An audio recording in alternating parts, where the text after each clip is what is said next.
दोस्तों सुनो कहानी हॉरर के एक नए एपिसोड में आपका स्वागत है। मेरा नाम है वीरेन और आज के इस एपिसोड में मैं सुनाने वाला हूँ शेरलॉक होम्स की एक बेहद ही दिलचस्प कहानी।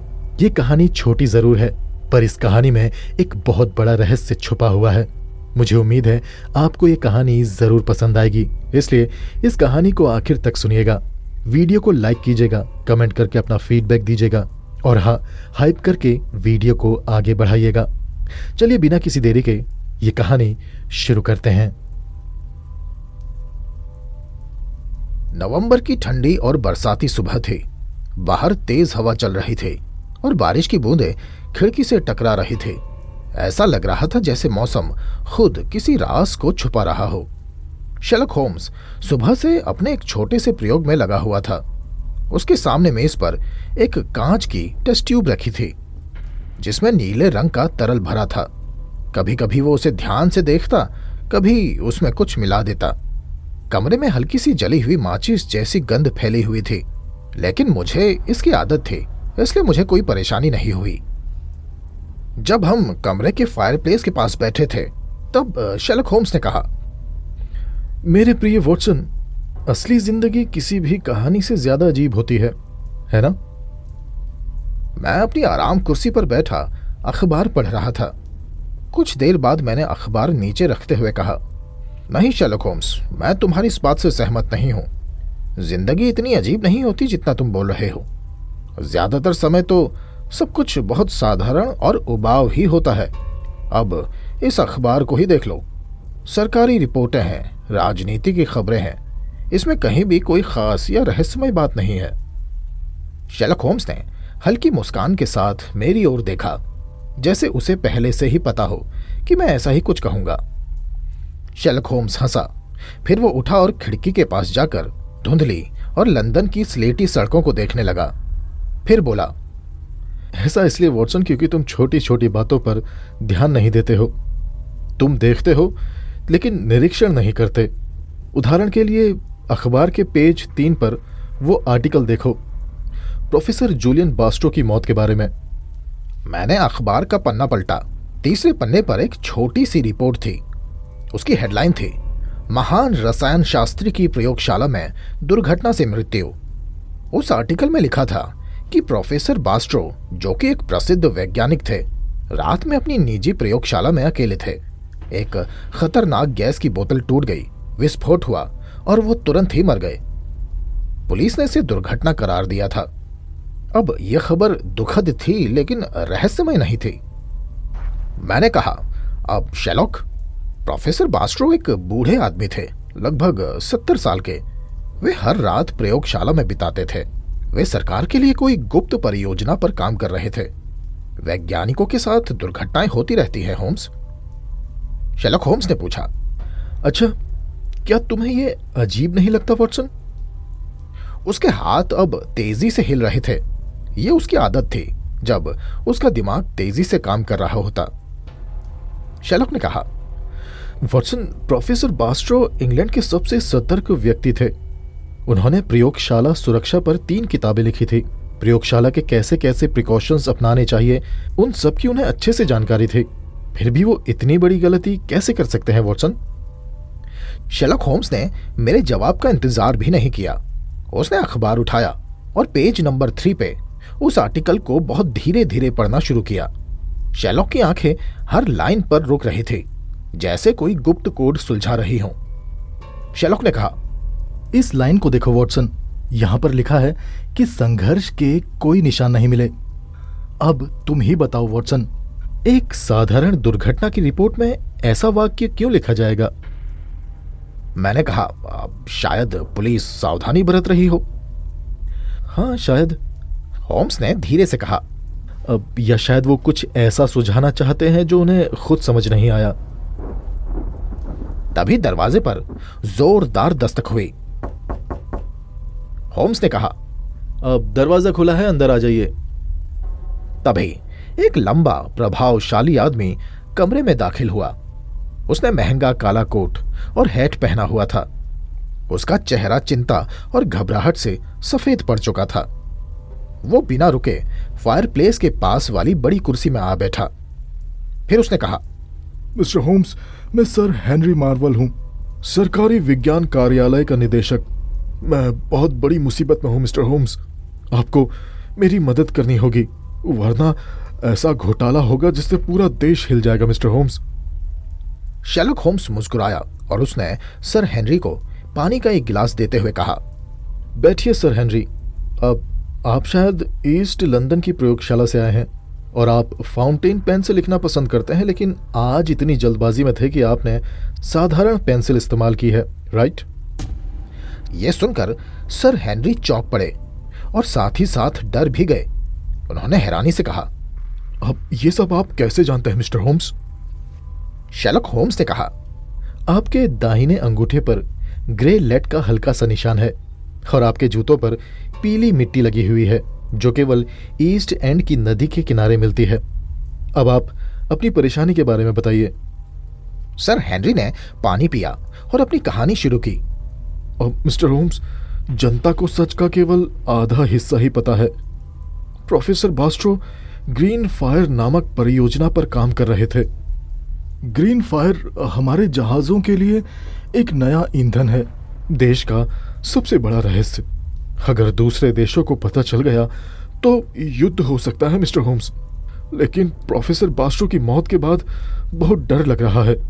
प्रोफेसर बास्ट्रो पिछले कुछ समय से खुद में नहीं थे, काफी बदले बदले से लग रहे थे। मैं बीच में बोल पड़ा, अब क्या मतलब? सर हेनरी फिर बोले, अब प्रोफेसर बास्ट्रो बहुत शर्मीले हो गए थे, किसी से मिलना नहीं चाहते थे, हफ्तों प्रयोगशाला में बंद रहते थे।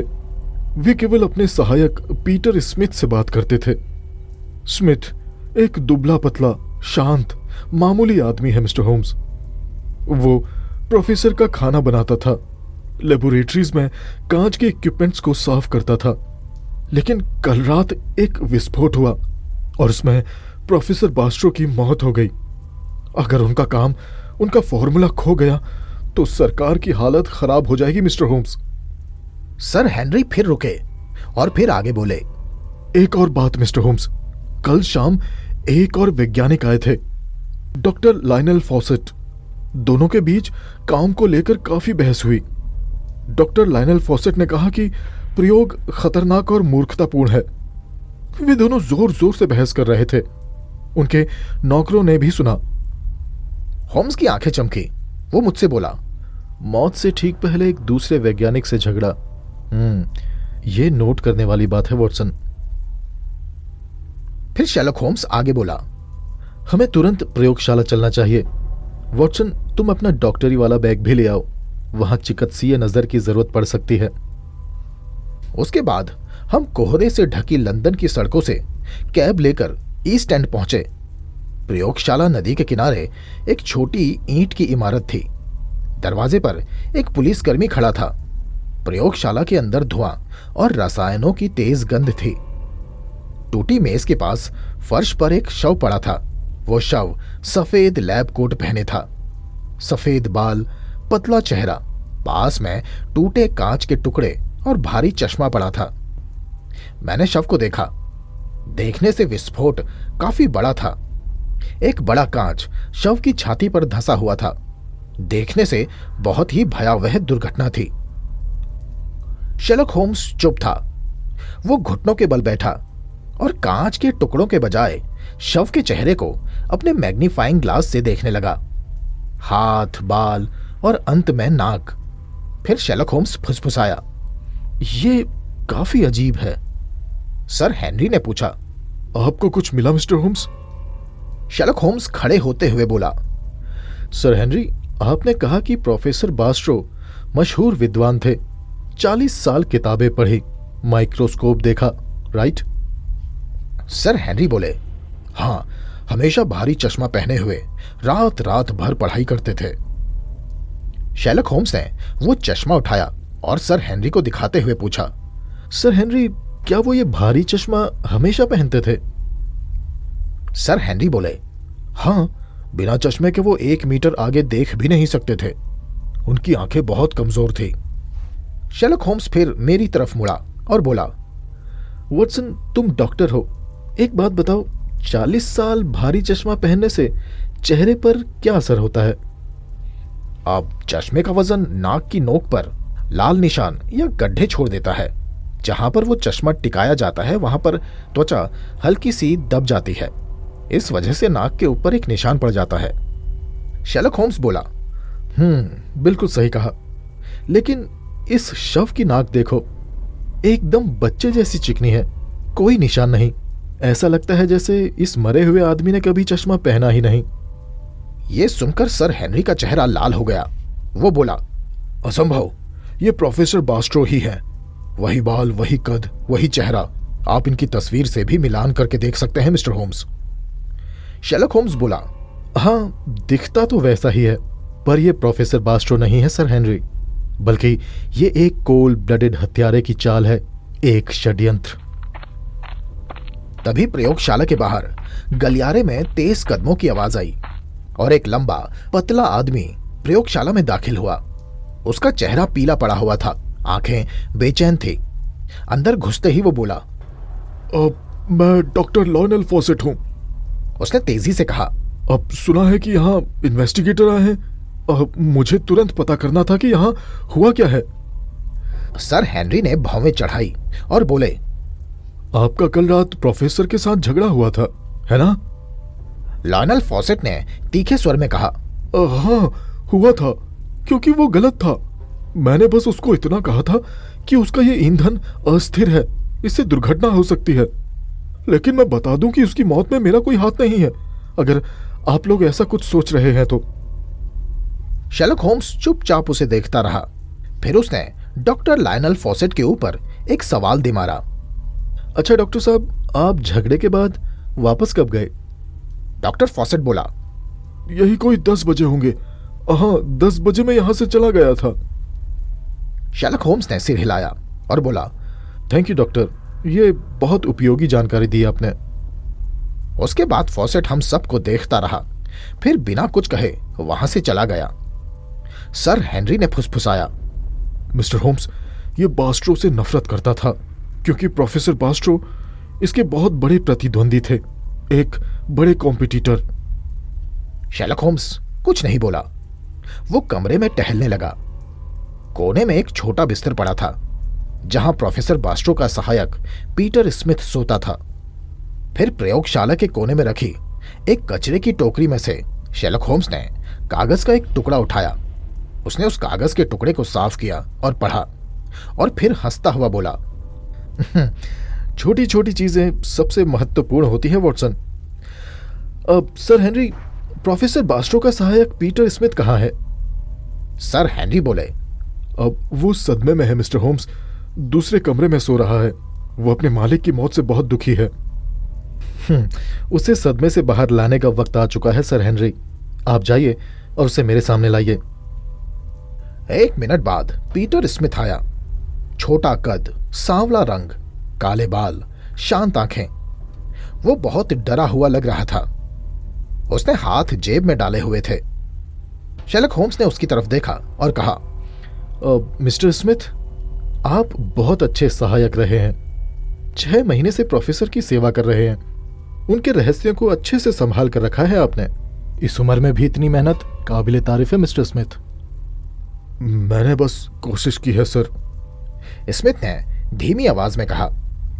शेरलॉक होम्स बोला, यह काम सच में बहुत मुश्किल था। किसी अभिनेता को वैज्ञानिक जैसा दिखाना और वैज्ञानिकों की तरह ही व्यवहार कराना आसान नहीं होता। और सबसे बड़ी बात यह थी कि उसके आगे ऐसी शर्त थी कि वो ऐसे किसी इंसान से बात ना करे जो प्रोफेसर बास्ट्रो को जानता हो। क्यों, है ना?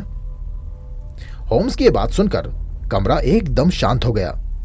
सर हेनरी शेरलॉक होम्स को घूरने लगे और आश्चर्य से बोले, अभिनेता? ये क्या कह रहे हैं आप मिस्टर होम्स? फिर शेरलॉक होम्स ने एक ऐसी बात बोली जिससे हम सभी के मुंह खुले के खुले रह गए। शेरलॉक बोला, जी हाँ, ये फर्श पर पड़ा आदमी प्रोफेसर जूलियन बास्ट्रो नहीं है। शेरलॉक होम्स ने शव की ओर इशारा किया। फिर उसने आगे कहा, मैंने कचरे के डिब्बे में ये पाया है। ये कागज का टुकड़ा वेस्ट एंड की एक थिएटर कंपनी की रसीद है, विग और लैब के कपड़ों के लिए। ये आदमी जो फर्श पर मरा पड़ा है, ये एक पेशेवर अभिनेता था। प्रोफेसर का रोल निभाने के लिए इसे रखा गया था। स्मिथ धीरे धीरे दरवाजे की ओर बढ़ा, लेकिन शेरलॉक होम्स ने उसका रास्ता रोक लिया। मैंने पूछा, अब कोई वैज्ञानिक की जगह अभिनेता को क्यों रखेगा? शेरलॉक ने कहा, क्योंकि असली वैज्ञानिक पूरी तरह गुप्त रहना चाहता है, ताकि सर हेनरी या सरकार के लोग आकर सवाल न करें। वो अकेले ग्रीन फायर प्रोजेक्ट को पूरा करना चाहता था, इसीलिए उसने सामने कमरे में अभिनेता को प्रोफेसर बनाकर बैठाया और असली वैज्ञानिक पीछे रहकर मामूली सहायक बनकर छिपा रहा। शेरलॉक होम्स ने सांवले आदमी यानी कि स्मिथ को देखते हुए बोला, क्यों, सही कहा ना मिस्टर स्मिथ, या प्रोफेसर बास्ट्रो कहूं आपको? सहायक स्मिथ हिला नहीं, फिर धीरे धीरे ठंडी और कठोर हंसी हंसने लगा और सीधा खड़ा हुआ। उसकी आंखें तेज और बुद्धिमान हो गई। वो बोला, आप बहुत चतुर हैं मिस्टर होम्स। मैं सोचता था लंदन में केवल मैं ही एक प्रतिभाशाली हूं। मुझे एक प्रतिद्वंदी मिल गया। सर हेनरी चिल्लाया, लेकिन प्रोफेसर बास्ट्रो, तुमने इस अभिनेता को क्यों मरवाया? शेरलॉक होम्स बोला, ये कोई हादसा नहीं था। वो अभिनेता, जिसका नाम मिस्टर गैरिक था, वो एक लालची आदमी था। उसे पता चल गया था कि ग्रीन फायर का रहस्य हजारों पाउंड का है और उसने अपने काम के बदले और ज्यादा पैसे मांगे। फिर शेरलॉक ने पीटर स्मिथ यानी असली के प्रोफेसर बास्ट्रो की तरफ देखते हुए कहा, और प्रोफेसर बास्ट्रो, उसने आपको यह धमकी दी कि अगर पैसे नहीं मिले तो वो अखबारों में सब सच बता देगा। आपका फॉर्मूला सबको पता चल जाता। इसीलिए ये अभिनेता आपके रास्ते का कांटा था, जो आपने बड़ी ही सूझबूझ से निकाल दिया। सहायक यानी प्रोफेसर बास्ट्रो गुस्से से चिल्लाया, मैं अपने काम में रुकावट बर्दाश्त नहीं कर सकता मिस्टर होम्स। ये परियोजना उसकी जान से भी ज्यादा जरूरी थी। वो तो बस एक मामूली अभिनेता था और मैं दुनिया बनाने वाला। शेरलॉक होम्स ने आगे कहा, हाँ, मैं जानता हूं प्रोफेसर बास्ट्रो, इसीलिए आपने एक योजना बनाई। शेरलॉक होम्स ने मेरी और सर हेनरी की तरफ देखकर कहा, जब अभिनेता मिस्टर गैरिक ने प्रोफेसर को धमकी दी, तब प्रोफेसर ने एक योजना बनाई। प्रोफेसर साहब रसायनों के बड़े जानकार हैं। इन्होंने एक खास बोतल तैयार की जो तय समय पर फट सकती थी। फिर ये ब्रेड खरीदने के बहाने बाहर चले गए। बस उसी समय विस्फोट हुआ। सबको लगा कि प्रोफेसर मर गया, जबकि असली प्रोफेसर बास्ट्रो जिंदा था। इनका प्लान ये था कि ये सहायक बनकर कुछ दिनों में गायब हो जाएंगे और बाद में ये फॉर्मूला किसी और को ज्यादा कीमतों में बेच देंगे। तभी सहायक ने यानी प्रोफेसर बास्ट्रो ने अपनी जेब से एक छोटी कांच की बोतल निकाली और दहाड़ते हुए बोला, पीछे हट जाओ सबके सब। अगर मैंने ये बोतल जमीन में पटकी तो यहां पर खड़े हम सब मारे जाएंगे। एक पल के लिए सब लोग वहीं जम गए। प्रोफेसर बास्ट्रो का चेहरा गुस्से से भयानक लग रहा था, लेकिन शेरलॉक होम्स भी बहुत तेज था। उसने मेज पर से एक भारी धातु का औजार उठाया और पूरी तेजी के साथ उसे प्रोफेसर बास्ट्रो के हाथ में दे मारा। बोतल उसके हाथ से छूट गई, लेकिन शेरलॉक होम्स ने लपक कर उस बोतल को हवा में ही पकड़ लिया। उसे जमीन तक पहुंचने ही नहीं दिया। अगर वो जमीन पर गिरती तो उससे जहरीली गैस निकलती और हम सब कुछ ही सेकंड में मारे जाते। शेरलॉक होम्स की चालाकी और फुर्ती ने वहां खड़े हर एक इंसान को बचा लिया। फिर शेरलॉक शांत आवाज में बोला, बहुत खतरनाक चाल थी आपकी प्रोफेसर, लेकिन अब आपका खेल खत्म हो चुका है। दरवाजे पर खड़ा पुलिसकर्मी प्रोफेसर बास्ट्रो को पकड़कर वहां से ले गया। सर हेनरी खड़े खड़े कांप रहे थे और बोले, विश्वास नहीं होता, असली बास्ट्रो ही एक हत्यारा निकला। शेरलॉक होम्स ने कहा, वो एक ऐसा व्यक्ति था सर हेनरी, जिसे अपना काम इंसानों से ज्यादा प्यारा था। जब एक महान दिमाग और शैतानी दिल मिल जाए, तब एक खतरनाक अपराधी का जन्म होता है। प्रोफेसर बास्ट्रो उसका उदाहरण है। उस रात काम निपटाकर हम दोनों काफी देर से बेकर स्ट्रीट लौटे थे। बाहर का मौसम ठंडा था और घना कोहरा पूरी सड़क पर छाया हुआ था। ऐसा लग रहा था मानो पूरी दुनिया सफेद धुंध में छिप गई हो। सड़क के लैंप की पीली रोशनी भी उस कोहरे को चीर नहीं पा रही थी। दूर दूर तक कुछ भी साफ नहीं दिखाई दे रहा था। कभी कभी किसी घोड़ा गाड़ी के पहियों की धीमी आवाज सुनाई देती, जो उस सन्नाटे को और गहरा बना देती थी। जैसे ही हम अपने कमरे में पहुंचे, मुझे कमरे के अंदर की गर्माहट ने थोड़ी राहत पहुंचाई। फायरप्लेस में अभी भी कोयले सुलग रहे थे। उनसे निकलती गर्म लपटें कमरे में हल्की रोशनी फैला रही थी। मैं अपना ओवरकोट उतारकर कुर्सी पर बैठ गया, जबकि शेरलॉक होम्स सीधे फायरप्लेस के पास जाकर अपनी पसंदीदा कुर्सी पर बैठा। उसने अपनी जेब से पाइप निकाला, उसे तंबाकू से भरा और बड़े आराम से उसे सुलगाने लगा। कुछ ही क्षणों में धुएं की पतली लकीरें ऊपर उठने लगी। मैं शेरलॉक को देख रहा था। उसका चेहरा हमेशा की तरह शांत था, लेकिन उसकी आंखों में वही गहरी सोच झलक रही थी। मैं समझ गया था कि उसका दिमाग अभी भी उस केस की हर बात को जोड़ रहा है। कुछ देर की चुप्पी के बाद शेरलॉक ने धीरे से कहा, देखा वॉटसन, अगर यह मामला सामान्य जांच अधिकारियों के हाथ में रहता तो सरकारी रिपोर्ट में इसे सिर्फ एक दुर्घटना लिख दिया जाता। मैंने उत्सुकता से उसकी ओर देखा और कहा, मतलब? फिर शेरलॉक होम्स ने अपनी पाइप का एक कश लिया और बोला, वहां प्रयोगशाला में टूटे हुए कांच थे, एक शव पड़ा था और सारी परिस्थितियां देखने पर यही लगता कि कोई दुर्घटना हुई है। ज्यादातर लोग दुर्घटना तक ही सोचते, वे बस वही देखते हैं जो सामने दिखाई देता है, लेकिन असली सच्चाई अक्सर सामने नहीं होती, वो छोटी छोटी बातों में छिपी रहती है। मैंने पूछा, क्या तुम उस नाक के ऊपर के निशान की बात कर रहे हो? शेरलॉक होम्स हल्का सा मुस्कुराया और बोला, बिल्कुल, उस आदमी की नाक पर चश्मे की डंडी का निशान होना चाहिए था, लेकिन नाक में कोई निशान नहीं था। ये एक छोटी सी बात थी जिसने मुझे सोचने पर मजबूर किया कि जो सामने दिख रहा है वो पूरी सच्चाई नहीं है। मैंने सिर हिलाते हुए कहा, हाँ, तुमने ठीक कहा होम्स, मैं तो कभी इतनी छोटी बात पर ध्यान भी नहीं दे पाता। तुम हर बार मुझे नए तरीके से हैरान कर देते हो। शेरलॉक होम्स ने शांत स्वर में कहा, यह कोई विशेष प्रतिभा नहीं है वॉटसन, यह सिर्फ एक आदत है। ज्यादातर लोग देखते तो सब हैं, लेकिन ध्यान नहीं देते। वे जल्दी से कोई ना कोई निष्कर्ष निकाल लेते हैं, जबकि सच तक पहुंचने के लिए धैर्य चाहिए और हर छोटी बात को गंभीरता से देखने की आदत। मैंने मुस्कुराते हुए कहा, फिर भी यह केस बहुत शानदार था। आखिर में जो सच्चाई सामने आई वो सच में चौंकाने वाली थी। शेरलॉक होम्स ने कंधे उचकाए और कहा, हाँ, इसमें कुछ रोचक बिंदु जरूर थे, लेकिन मुझे लगता है कि अब जीवन फिर से वही साधारण और उबाऊ हो जाएगा। मैंने हंसते हुए कहा, इसका मतलब तुम चाहते हो कि हमेशा कोई ना कोई अपराध होता रहे, कोई रहस्य कायम हो और कोई चुनौती आए, ताकि तुम्हारा जीवन रोमांच से भरा रहे, है ना?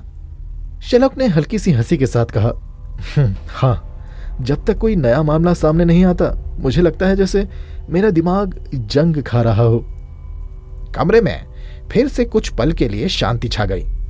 फायरप्लेस की लकड़ियों के जलने की हल्की सी आवाज सुनाई दे रही थी। बाहर कोहरा और भी घना हो गया था। तभी अचानक सीढ़ियों पर किसी के तेज कदमों की आवाज सुनाई दी। शेरलॉक होम्स तुरंत सतर्क हो गया। उसने सिर उठाया और ध्यान से उन कदमों की आवाज को सुनने लगा। उसने धीरे से कहा, अब सुन रहे हो वॉटसन? मैंने कान लगाए। सचमुच कोई बहुत ही तेजी से सीढ़ियां चढ़ रहा था। होम्स की आंखों में चमक आ गई। वो बोला, उसकी चाल तेज है और थोड़ी अस्थिर भी। इसका मतलब है कि वो घबराया हुआ है, शायद किसी बहुत बड़ी परेशानी में है। मैंने आश्चर्य से कहा, तुम सिर्फ कदमों की आवाज से सब कुछ पता लगा लेते हो शेरलॉक? होम्स ने मुस्कुराते हुए कहा, हाँ, जब कोई व्यक्ति शांत होता है तो उसके कदम संतुलित और नियमित होते हैं, लेकिन जब वो डरा हुआ या घबराया हुआ हो तो उसकी चाल तेज और असमान हो जाती है। वॉटसन, ये बहुत साधारण बात है, बस जरा सा ध्यान देने की जरूरत होती है। अब वो कदमों की आवाज हमारे दरवाजे के बिल्कुल पास आकर रुक गई। कुछ क्षण सन्नाटा रहा, फिर दरवाजे पर हल्की सी दस्तक हुई। शर्लक होम्स ने उत्साह से कहा, लो वॉटसन, लगता है हमारी शांति ज्यादा देर नहीं टिकने वाली। मुझे पूरा विश्वास है कि कुछ ही सेकंड में एक नया और रोचक केस हमारे सामने आने वाला है। मैं दरवाजे की ओर बढ़ा। मेरे मन में भी उत्सुकता थी। हर बार की तरह एक नई कहानी शुरू होने वाली थी, एक नया रहस्य, एक नई चुनौती। मैंने दरवाजा खोला, तभी बाहर से ठंडी हवा का झोंका अंदर आया और उसके साथ ही एक अजनबी व्यक्ति भी, जिसके चेहरे पर घबराहट और उम्मीद दोनों साफ दिखाई दे रही थी। मैंने उसे अंदर आने का इशारा किया। वो धीरे धीरे कमरे में आया और होम्स की तरफ देखने लगा। शर्लक होम्स ने शांत स्वर में कहा, कृपया बैठिए, लगता है आप किसी गंभीर परेशानी में हैं मिस्टर। उस अजनबी ने कांपती आवाज में कहा, हाँ, और मुझे बताया गया है कि मेरी आखिरी उम्मीद आप ही हैं मिस्टर होम्स। मैंने देखा कि शर्लक होम्स के चेहरे पर वही परिचित उत्सुकता लौट आई थी, वही चमक जो हर नए रहस्य की शुरुआत में दिखाई देती थी। शर्लक ने धीरे से अपना पाइप मेज पर रखा और उस आदमी की तरफ देखते हुए बोला, तो बताइए, क्या समस्या है आपकी? कमरे में फिर से सन्नाटा छा गया। इस बार वो खाली नहीं था, उसमें एक नए रहस्य की आहट थी, एक नई कहानी की शुरुआत। उस कहानी का हिस्सा बनने के लिए मैं भी अपनी कुर्सी पकड़कर बैठ गया और मन ही मन मुस्कुराया। मुझे पता था एक और रोमांचक यात्रा अब शुरू होने वाली थी। दोस्तों, मुझे उम्मीद है आपको शर्लक होम्स की ये कहानी जरूर अच्छी लगी होगी। मेरे चैनल में शर्लक होम्स की और दूसरी जासूसी कहानियां भरी पड़ी हैं, आप उन्हें भी जरूर सुनिएगा। अगर आपने अभी तक चैनल को सब्सक्राइब नहीं किया तो सब्सक्राइब कर लीजिएगा। इस कहानी को यहाँ तक सुनने के लिए आपका धन्यवाद।